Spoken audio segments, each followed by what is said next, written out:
Hi there everyone, my name is Jessica Booth and I am a psychotherapist here at Cognitive Psychiatry at Chapel Hill, and I am wanting to share with you today a few tips that I've learned as a therapist. Specifically today I wanted to talk about 5 steps to help you achieve a healthy work-life balance. This is something that I feel like I talk about a lot with my clients, and it's something that I've struggled with in the past, and I think that with everyone that they at some point have a problem with kind of keeping those two balanced and well functioning in both areas. So the first thing that I wanted to talk about was creating SMART goals for yourself.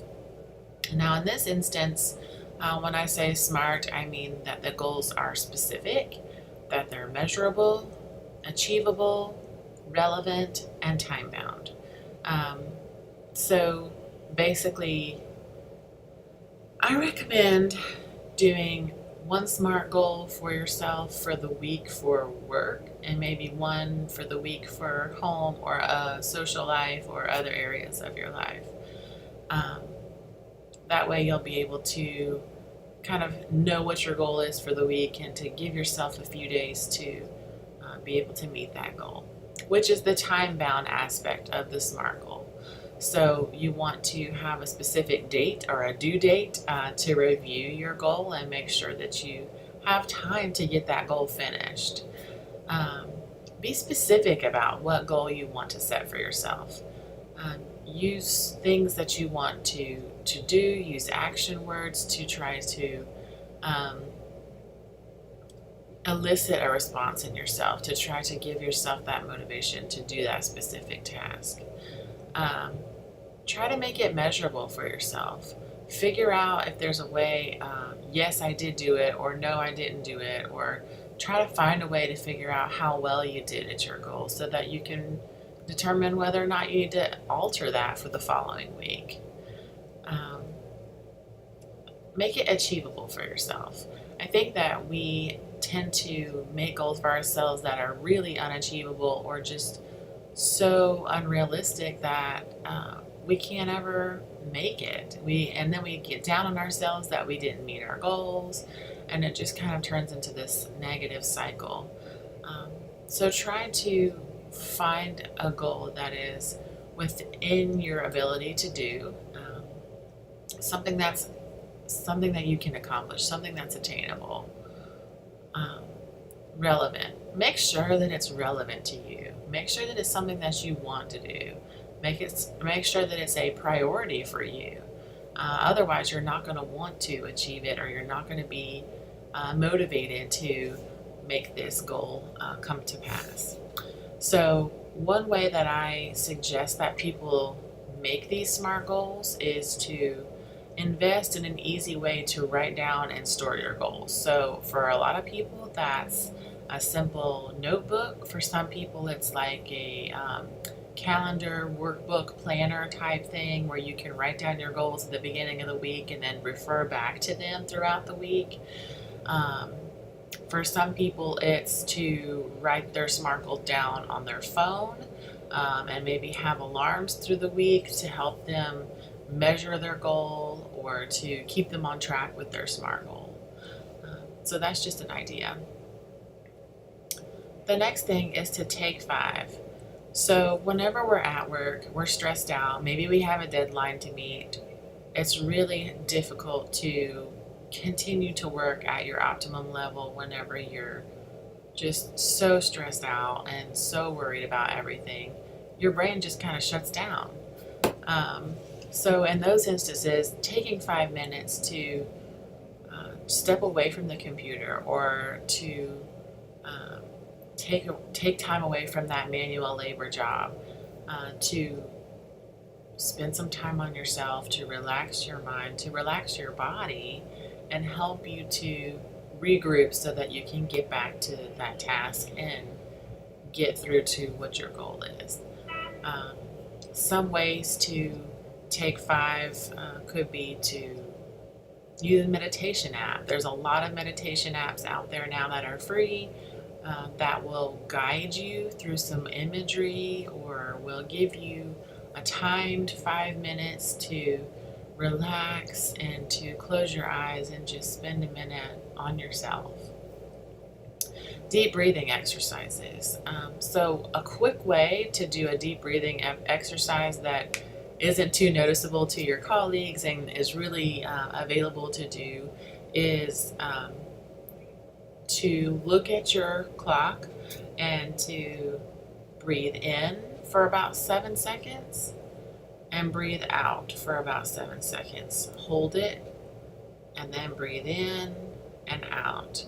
And you want to try to keep your chest and your shoulders pretty still and stable, and try to use your diaphragm and your belly to breathe in that deep breath and to really push that air out.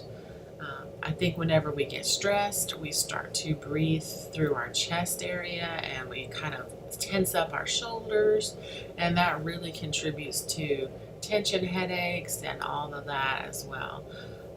So trying to keep our shoulders relaxed, our chest relaxed, and using our diaphragm and our belly area to really deep breathe in and then push that air out. Sometimes if we have more of a sedentary job, getting up and stretching our muscles or walking can be huge for making your brain, refocus and get that oxygen and that energy to finish out the day. So even if you feel like it's counterproductive for you to take 5 minutes to yourself because you only have X amount of time before that deadline is there, I highly recommend that you take that 5 minutes, a timed 5 minutes to yourself, to do one of these exercises, to stretch your muscles, to maybe do some yoga poses, or maybe to just take a brisk walk up and down your hallway. That can really help you to refresh your brain. So another way to find that work-life balance is at home, we need to learn to log off. Now that means, we might leave our computer at work for the day, or we might try to do the best that we can to log off whenever you clock out or whenever you leave. But there are certain instances where you maybe you take your email home with you on your phone, or maybe it's your job to be on the internet all day. Maybe that's what you're supposed to be doing. Maybe that's in your realm or your scope of practice. I would recommend that you, if at all possible, can turn the email off after you're done for the day. Or at least not let it pop up and give you notifications, because you're going to want to check those notifications at night. And it doesn't allow your time to relax, to be with your family, to be with your friends, to enjoy activities that you want to do after work. And it just kind of prolongs that feeling of working all day. And although people really enjoy this a lot of time, trying to limit our time on social media, games, other apps, can really be beneficial, because it kind of gets our eyes up off of the electronics, looking into the world around us, helping us to recognize where there is opportunities for us, basically. Helping us to find new things to do, to be active, to go out and go kayaking, to do things outdoors, to really enjoy some fresh air, to spend time with friends and just enjoy yourself. I think sometimes, even though technology can be an incredible tool for us to learn and to grow, sometimes we depend on it too much, or sometimes we just find that we waste our time on there. And so logging off at the end of the day is really important to finding that balance. The next thing is setting your priorities for the day. So we have our weekly SMART goals that are kind of our overarching, larger goals that we're trying to set for the week. And then we have our little short list of priorities for the day. These are all things that are going to kind of contribute to meeting that SMART goal at the end. So whenever you're making your list for the day, do they coincide with your SMART goals? Are they going to lead you to where you want to be? Are these things going to be helpful to you or to those who you're responsible for, your family members, your friends? Are they going to be helpful at meeting your deadlines at your job? And then the final thing is trying to separate our needs versus our wants or our should-dos. I think that we have a lot of social obligation to try to meet certain things, or to be the best at this, or to try to do better at this, even if that's not within our own priorities. So we want to really focus in on just a few things, a few really important priorities that we want to make sure that we get done in the day. One other thing that I'll say about this is that sometimes people set their priorities for their day, but they set way too many for themselves. We have to remember that there's only 24 hours in a day, and you have to sleep for some of those hours. So we need to make sure that we make a realistic list of priorities for ourselves.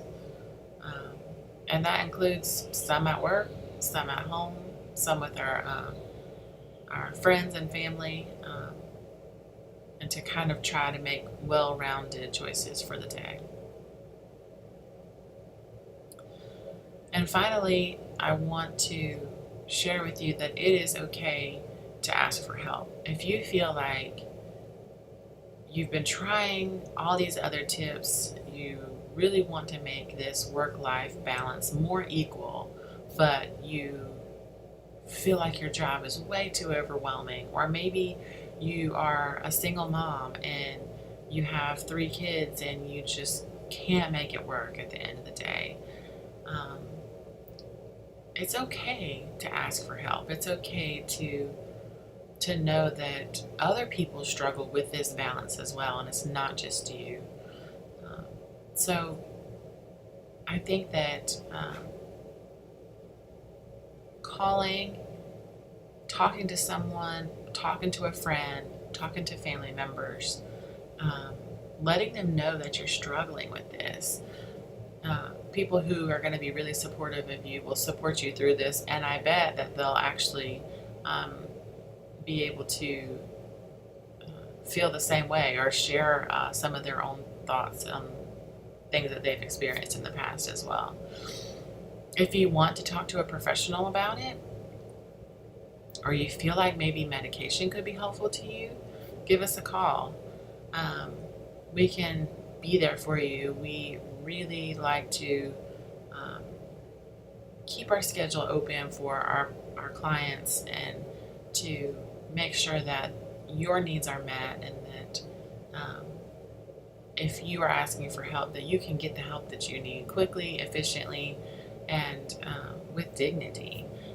We all struggle at some points in our lives, and it's okay to reach out and to try to get some therapy to work through this work-life balance, and to try to find more of an equal balance between the two. So if you would be more interested in hearing more about therapy with me at Cognitive Psychiatry of Chapel Hill, or if you just have any questions about looking into this further, give us a call at the number here, 919-636-5240, and I'd be happy to talk more about that.